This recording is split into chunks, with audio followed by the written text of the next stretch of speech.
శివభక్తులు ఎంతో ఆసక్తిగా ఎదురు చూస్తున్న అమర్నాథ్ యాత్ర ప్రారంభమైంది. బల్తాల్ పహల్గామ్ బేస్ క్యాంపులకు ఇప్పటికే వేలాది మంది భక్తులు తరలి వస్తున్నారు.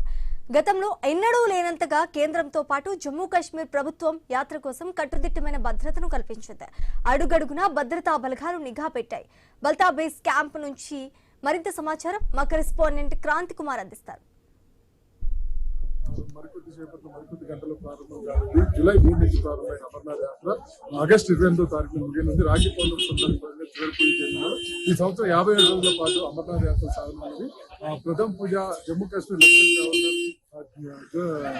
జూన్ 29వ తారీఖు పూర్తి చేసి 3వ తారీఖు నుంచి లాంఛనంగా యాత్ర ప్రారంభించాలని. ఈసారి ప్రయాణంగా మనం చూసుకున్నట్లయితే ఇక్కడ పూర్తిగా హెలికాప్టర్ సర్వీస్ పోయిన సంవత్సరం నుంచి కూడా బంద్ చేశారు. దీన్ని నో ఫ్లై జోన్ గా ప్రకటించారు. పూర్తిగా ఇటు యాత్రికులు నడుచుకుంటూ కానీ గుర్రాల మీద కానీ పల్లకి మీద కానీ కేవలం మూడు విధాలుగా మాత్రం వెళ్ళడానికి అవకాశం ఉంది. ఈసారి ఇటు పహల్గామ్ నుంచి బాల్తాల్ నుంచి 2 రూట్లలో భక్తులు అనుమతించుతున్నారు. ఇప్పటికే 3.5 లక్షలకు పైగా భక్తులు అమర్నాథ్ యాత్ర కోసం రిజిస్టర్ చేసుకున్నారు.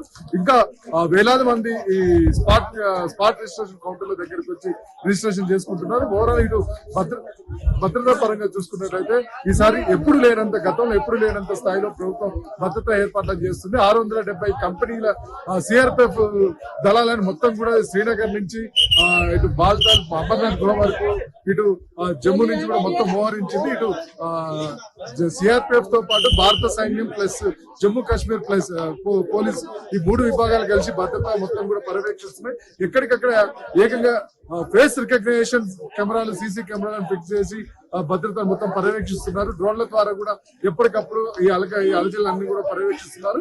ఈ యాత్రా మార్గంలో మొత్తం కూడా రాత్రి సమయంలో కూడా ఈ సిఆర్పిఎఫ్ దళాలు ఆర్మీ దళాలు మొత్తం కూడా కూంబింగ్ నిర్వహిస్తున్నాయి. ఎలాంటి అవాంఛనీయ సంఘటనలు జరగకుండా చూస్తున్నాయి. ప్రతి యాత్రికుడికి కూడా RFID తప్పనిసరి చేశారు. ఈ RFID ద్వారా యాత్రికుల కదలికలు మొత్తం కూడా పర్యవేక్షిస్తున్నారు. ఎక్కడ ఎంతమంది ఉన్నారు, ఎవరు ఎటు వెళ్తున్నారు, ఇవన్నీ కూడా ఈ RFID ద్వారా పర్యవేక్షిస్తున్నారు. ఓవరాల్ గా చూసుకున్నట్లయితే ఎక్కడ ఎలాంటి అవాంఛనీయ సంఘటనలు జరగకుండా అమర్నాథ్ యాత్రను విజయవంతంగా పూర్తి చేసేందుకు ఈసారి ప్రభుత్వం కట్టుదిట్టంగా పనిచేస్తూ ఉంది.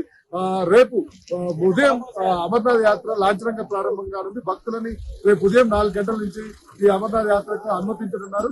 ఇక్కడ ప్రయాణంగా మనం చూసుకున్నట్లయితే ప్రస్తుతం మనం బాల్తాల్ బేస్ క్యాంప్ లో ఉన్నాం. ఇప్పటికే బాల్తాల్ బేస్ క్యాంప్ కి వేలాది మంది యాత్రికులు వచ్చి చేరుకున్నారు. ఇంకా వేల మంది క్యూ లైన్ లో ఉన్నారు. భద్రతా తనిఖీలు చెకింగ్ అంతా చేసి క్షుణ్ణంగా పరిశీలించిన తర్వాతనే ఇక్కడికి పంపిస్తున్నారు. శ్రీనగర్ నుంచి బాల్తాల్ బేస్ క్యాంప్ వరకు కూడా అనేక దఫాలుగా దాదాపు 4-5 చోట్ల మొత్తం తనిఖీలు నిర్వహిస్తున్నారు.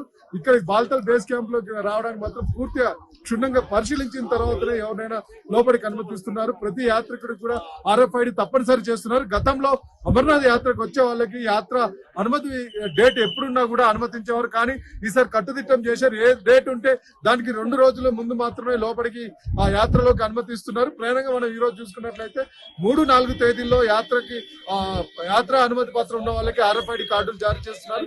RFID కార్డు ఉంటేనే అమర్నాథ్ యాత్ర చేయడానికి ఆ గేట్ల నుంచి లోపలికి అనుమతిస్తున్నారు. ఇది ఇక్కడ ఉన్న పరిస్థితి. అమర్నాథ్ నుంచి క్రాంతి కుమార్, ఐ న్యూస్.